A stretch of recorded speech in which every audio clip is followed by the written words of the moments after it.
आता है नहीं आता? श्रीमद् भागवत में नहीं आता। नहीं आता, बिल्कुल नहीं आता। क्योंकि सुखदेव जी राधा रानी को परम गुरु मानते थे। जब राधा रानी का नाम ही श्रीमद् भागवत जी में नहीं दिया तो विवाह का उल्लेख कैसे हो सकता है? लेकिन श्रीमद् भागवत जी को छोड़ के 12 ग्रंथ ऐसे हैं जो हमारी लाडली जी के विवाह का उल्लेख करते हैं।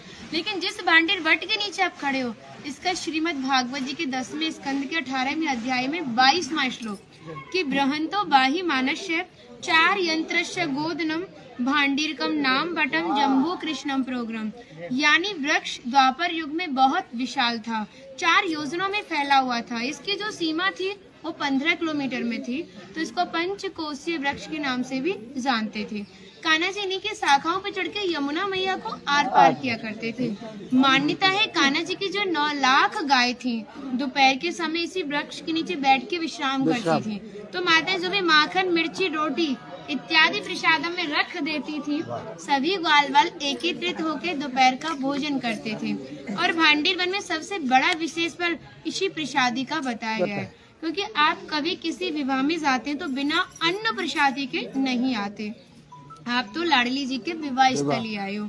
यहाँ पर जो दुर्वासा मुनि थे, जो दूब घास होती है उसी का रसपान करते थे।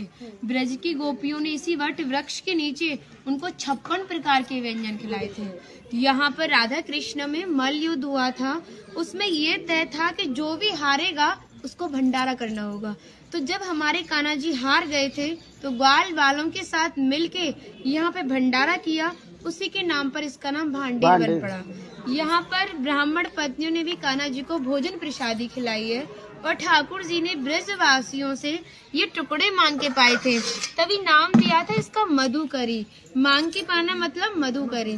तभी शास्त्रों में ब्रजवासियों को अपना हृदय बताया और कहा कि जब तक ब्रजवासी की कृपा नहीं होगी, ठाकुर जी की कृपा बहुत दूर की बात है। यानी सर्वप्रथम ब्रजवासी की कृपा होना बहुत जरूरी है, जब ही हमारे ठाकुर जी हमारे ऊपर कृपा करते हैं। हमारी राधा रानी ने स्कंद पुराण में इस स्थान के बारे में ये कहा था कि जो भी गुप्त वृंदावन आएगा वो मोक्ष को प्राप्त होगा। यानी भांडीर वन को ही उन्होंने गुप्त वृंदावन कह के संबोधित किया।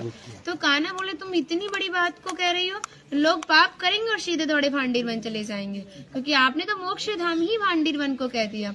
तब हमारी लाडली जी ने कहा नहीं कान्हा, मैं जिस पर विशेष कृपा करूंगी, जिसके प्रति मेरी भक्ति भाव दोनों सच्चे हैं और भक्त मेरी शादी में उपस्थित है। यानी आज से 5,500 वर्ष पूर्व आप इस स्थान पर थे। मनुष्य तो कोई था नहीं, तो अपने आप को कीड़े मकोड़े घास फूस पतझड़ इत्यादि अपने आप को मान सकते हो। जो भक्त उनकी शादी में उपस्थित